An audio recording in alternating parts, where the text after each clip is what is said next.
Marko, kaj pa počneš? Se mar ne bojiš morebitnih bakterij in virusov, ki so se zaredili na ta mikrofon?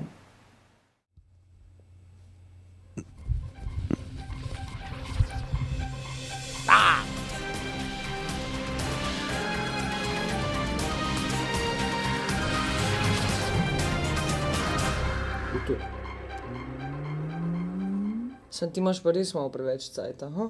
Ej, mi stisnemo!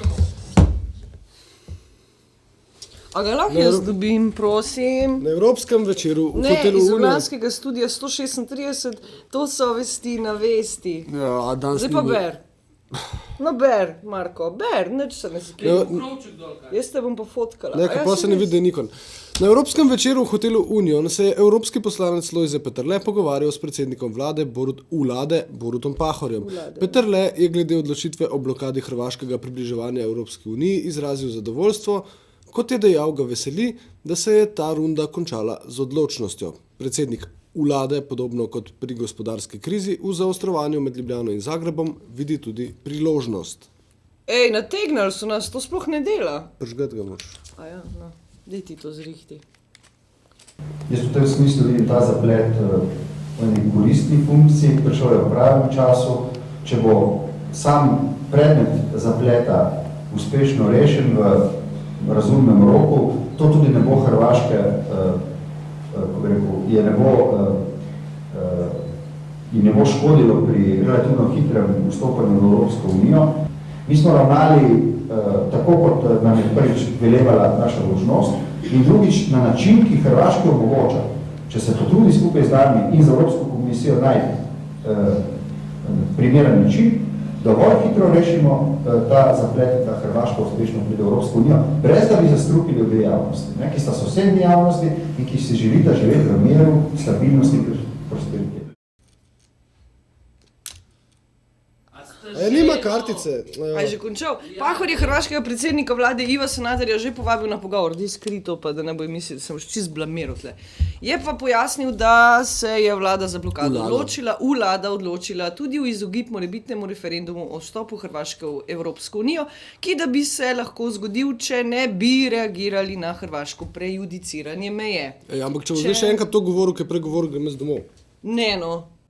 Nezadovoljni ljudje nad ravnanjem vlade, ki ni zaščitili naših nacionalnih interesov, bi iskali neko alternativno rešitev. In zatekli bi se k referendumu.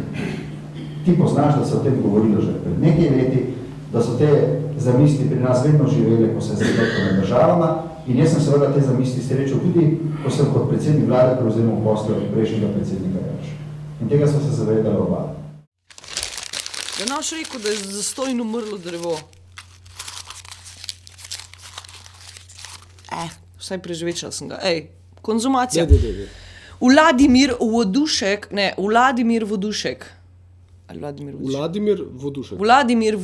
v glavnem Voduško vlado, ki je v intervjuju za študentsko revijo Klin dejal, da se je slovenska javnost za plebiscit in odcepitev odločila prav na podlagi njegovega takratnega poročanja iz Beograda, ima novo zaposlitev. Kot je pojasnil predsednik uprave Infonet Media Leo Oblak, bo delal na področju marketinga. Moja ocena je, da je pač gospod Vodušek neke vrste zelo kontroverzna oseba, se pravi, ali ga ljubiš ali ga sovražiš. Tudi sam sem zelo kritičen do njegovega novinarskega dela. Prišel je do mene, pogovarjala sva se. Moje mnenje je, da je prav, da mu dam še eno priliko, ampak tokrat naj ne začne na področju trženja in če bo uspešen, se bomo mogoče pogovarjali v kakšni oddaji. Ne boš. Oblak je povedal, da izbor glasbe, ki jo predvajajo poslušalcem na primer na Radiu 1, ni naključen. Poslušalcem preko telefonskih raziskav predvajajo kratke odlomke različnih skladb, na podlagi tega pa sestavijo radijsko glasbeno bazo. Oblak je navedel primer skupine, ki naj bi zadovoljila večinski okus. A tako to delajo? Se je meni zdel? To je vse korupcija. Dan D. Dan D. Se pravi, rabimo več takih skupin, kako? Ja, čim več takih skupin. Nejc Lombardo je nastal na osnovi naših raziskav. Nejc Lombardo? Ja. Kdo je to? Na YouTubeu. Se mi zdi Lombardo, ne? Ne vem. Poglejte si na YouTubeu. On je prišel vprašati, kaj ni naredi, ja. In smo mu pokazali, kaj je raziskava pokazali, naredil uspešnico in je postala hit. in fant nima niti video spota. On to res, ne? Grozdje, le.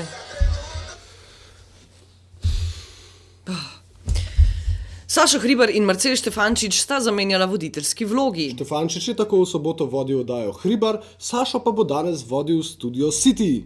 Hribarjev je takole bral tekst za napovednik oddaje. Stari Nec Lombardo pa... Halo?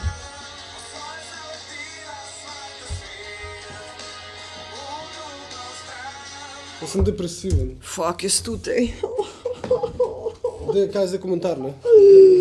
Lahko bi prebral recimo tole kot Sandi Čolnik, ne? Ampak je pa tekst predober za njega, zato ker je pripravljen tekst, ne? On nikoli ne pripravi tako dobrega teksta, ne? Torej, ga se prihajate dva redaktorja, ne? Direktor Dursa, Simič, ne? In poslanec. V vodstvo RTV-ja se borijo za oblast, medtem ko se midva s Štefančičem boriva za obstanek. Midva njim nikakor nisva nevarna. Tudi če hočejo karkoli narediti, se ne bodo spustili z oblasti v boj za obstanek. Ampak pazi zdaj razliko. Zdaj prišla pa nova oblast in lej ga hudiča. Zdaj se vodstvo bori za obstanek, medtem ko se midva s Štefančičem ne boriva za oblast. In zato sva to naredila. Svobodna sva. Na vrsti je 4. adventno razmišljanje. Komentar dneva Robert Friškovec.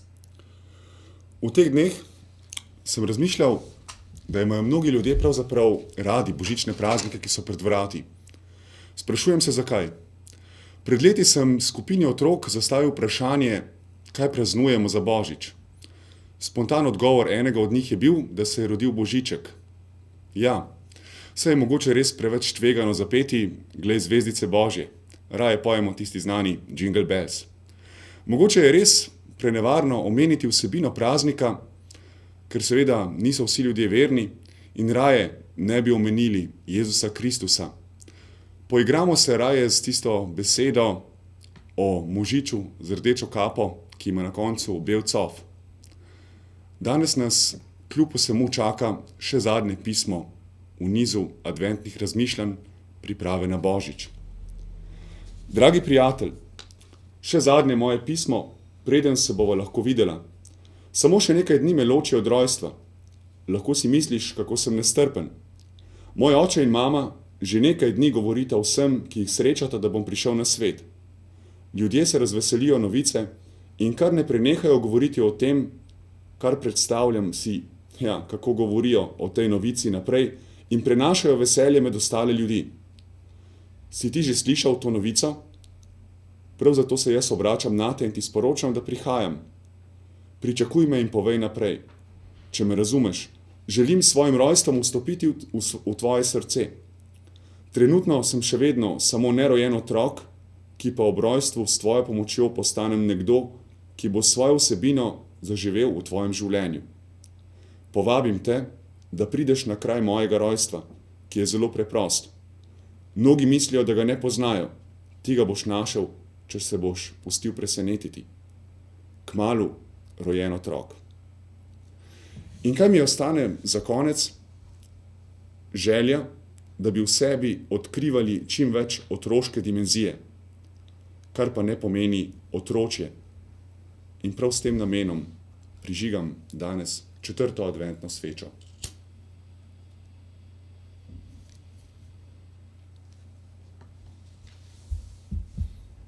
Glej, zvezdice Božje migljajo z neba. Lepo. Slovenija, Slovenija, Slovenija. Kultura.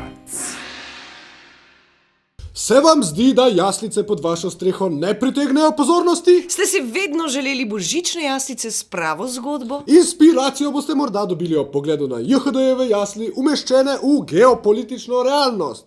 Pokličite zdaj.